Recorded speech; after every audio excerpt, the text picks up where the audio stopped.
Specially আমি ধন্যবাদ জানাচ্ছি হচ্ছে আমার দেশের মানুষকে, আমার দেশের দর্শককে। আপনারা জানেন যে কিছুদিন আগে তাণ্ডব একটা কুচক্রী মহল তো আছে যারা হচ্ছে সবসময়ই চায় যে বাংলাদেশের সিনেমাকে ধ্বংস করতে।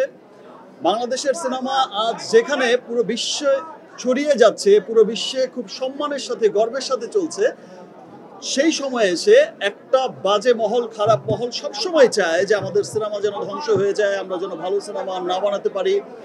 সিনেমার মাধ্যমেই তো আমাদের দেশ, আমাদের কৃষ্টি কালচার পৃথিবীময় ছড়িয়ে যাচ্ছে, সেই জায়গাটা যেন নষ্ট হয়ে যায়। অ্যাকচুয়ালি এটা সিনেমার এগেনস্টে ষড়যন্ত্র না, আমি বলবো এটা দেশের এগেনস্টে ষড়যন্ত্র।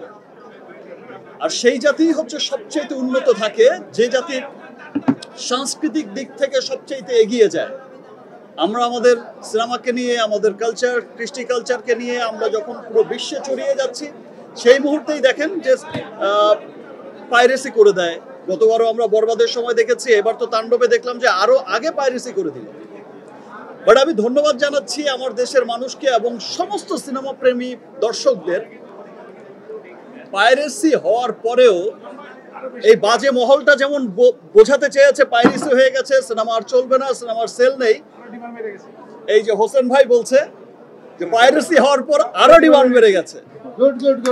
আর